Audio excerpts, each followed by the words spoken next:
dati za domovinu. Ove 3 minute što ćete čuti u Ovčari niste čuli, sigurno.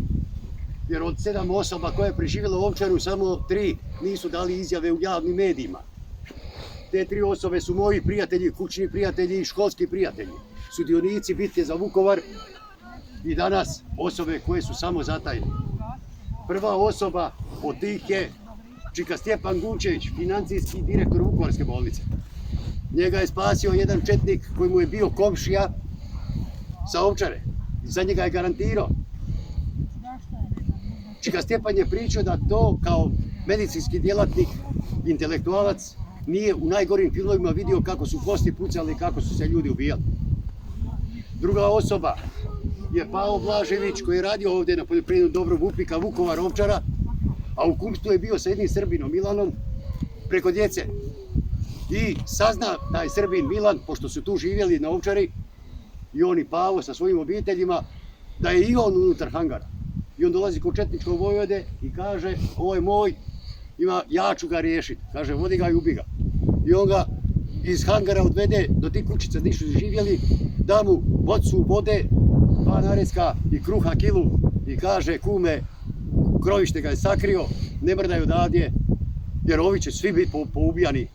Kaže, ja ću doći za 3-4 noći po tebe kad se raziđu i kad se smiri ovo tu. Ovdje vidite di su to drveće, di su te kuće njihove gdje su živjeli. I sad vidite ovaj dalekovod i pored njega sa desne strane vidi se zvonik crkve. To vam je selo Sotin u kome su ekshumirane 3 masovne grobnice.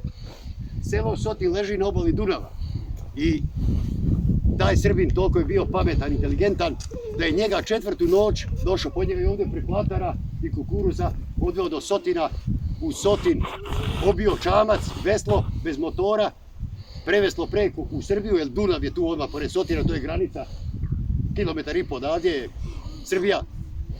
I telefonom prije toga uspostavio vezu sa nekim iz Srbije prijateljima i oni su njega stavili u auto, odvezli do mađarske granice gdje je on prešao ilegalno u Mađarsku, predao se mađarskoj policiji i rekao gdje je bio i šta je proživio. Treća osoba je pukovnik Zdenko Novak Mina, zapovjednik minera, moj prijatelj dobar, koji sad kad ste se spuštali autobusom nizbrdo prije nešto ćete lijevo ovdje skrenuti, iskočio je iz traktorske prikolice. Pobjegao je 5 km odavdje je selo Petrovci, pravoslavno selo koje su četnici držali, ali mi nismo jeli ni pili ništa zadnja 2 dana, a ovdje je bio pretučen, rebra slomljena i kaže, ja sam se, kaže, kad mi je to pričao, kaže, sam morao ići vode napit pa makar me ubili. Njega su tamo u tom selu locirali četnici, zarobili ga, prebili ga još jednom i ubacili ga u podrum gdje su bila još 2 naših zatočenih koji su iz proboja išli. Svu 3 prebijenih u tom podrumu ti četnici ošli u kafanu i sad zamislite mobilnosti i zločinačkog plana. Dogovaraju se di će i svu 3 ubiti i pokopat i taj monstruozni plan sluša jedan kapetan 1. klase iz Srbije koji je još malo ostalo mu časti i normalnosti i zdravog duha i on sa vojnom policijom, sa svojom vojskom, jer je prolazio kroz to selo, uleti u tu kuću, u taj podrum i na silu s oružjem ih oslobodi svu 3 u kamion i internira u koncentracijske logore gdje smo zajedno proveli 9 mjeseci. Takvih sudbina je strahovito puno.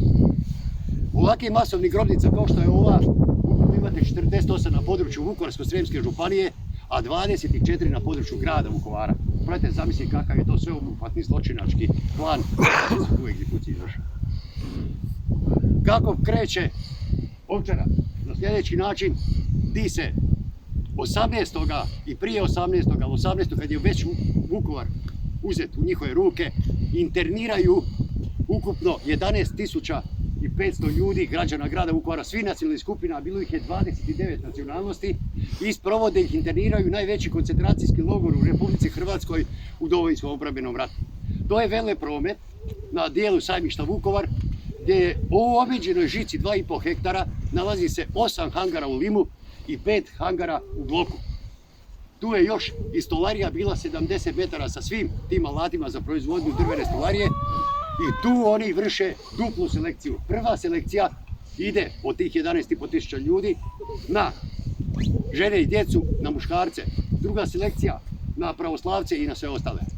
4,5 tisuće pravoslavaca odvoze za Srbiju jer je Vukovar doživio ekocid, kulturocid, genocid i bio potpuno razrušen i nije bilo uvjeta za život, dok na tom nesretnom veleprometu zadržavaju preko 8 do 9 tisuća ljudi, ne znamo točan broj.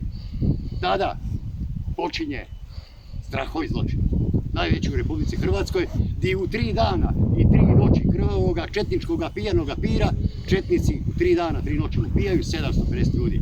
I poubijali bi sve, ali kontraobavještajna služba KOS, Jugoslavenske armije i generalštab dobijaju informaciju da će sve poubijati i dovoze strašnu silu vojske i sve te ljude trpaju u kamione, autobuse i odvoze u koncentracijske logore diljem Srbije, a civile, žene i djecu otpuštaju autobusima za Republiku Hrvatsku. Ovoj Ovčari treba dodati još nešto vrlo važnije i vrijednije, što bi vas molio da zapamtite i ponesete sa sobom i podijelite sa svojim rodbinom prijateljima. 30 punih godina mi molimo da se ovaj spomen obilježe i mjesto tuge i krvi i plaća i bola, da se to primjereno i obilježi. 800 metara je odavde do hangara da se dovede struja voda, kao znakovi života. Tražimo da se tu izgradi kapelica, ti će svijeća trajno goriti i da ove, ja kažem, zbog vas krunice stave da neki stuju na snijeg i dođu četnici i razbacaju vam to i da izvinete popišaju se na to. Možda jesu za nekoga ovo krunice, za nas Vukovarce nisu. Znate šta su oni?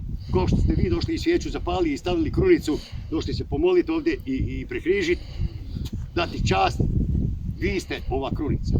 Vi ste ovaj čempres koji simbolizira 200 ekshumiranih odavdje.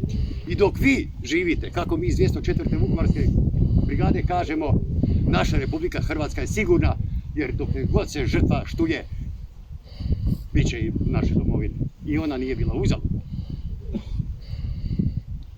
Mi tražimo da se ovdje zasede ruže, postave klupe, da se napravi spomenik 20 metara visok, da se ovdje doda još jedan čempres.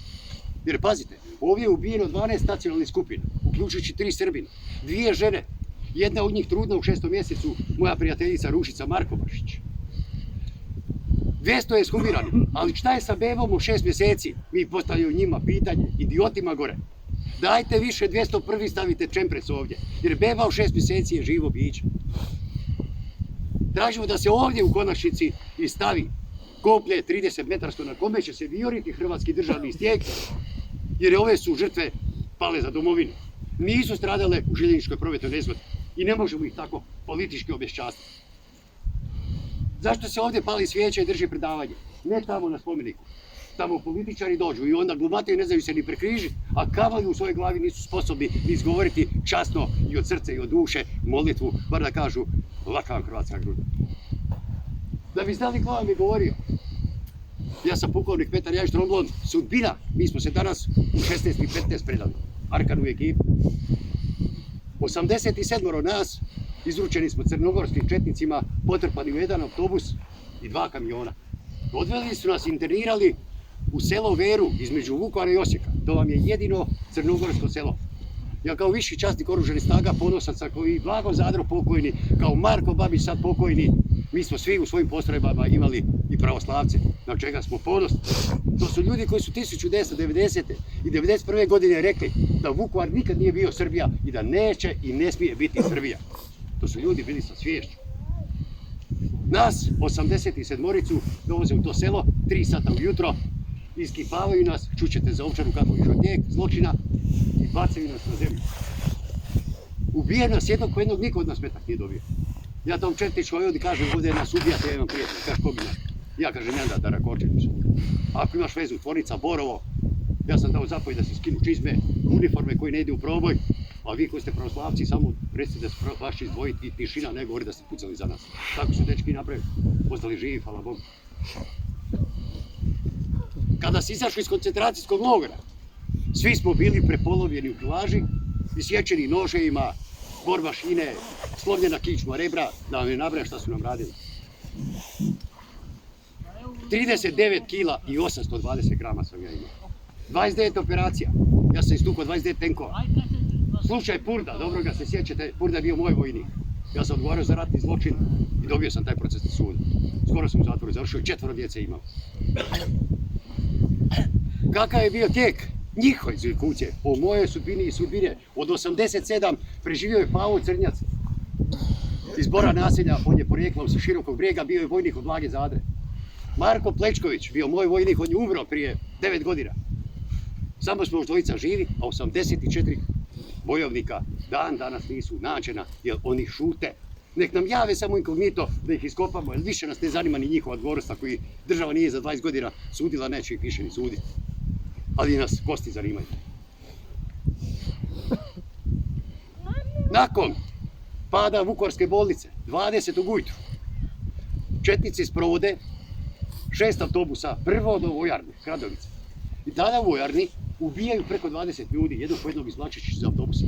Svi drugi u autobusima su znali da su gotovi. Prate zamisli kakav je to osjećaj očaja. Nema ništa, strah je ništa ko što je očaj. Kad vidiš da si gotov, a da ne možeš ništa.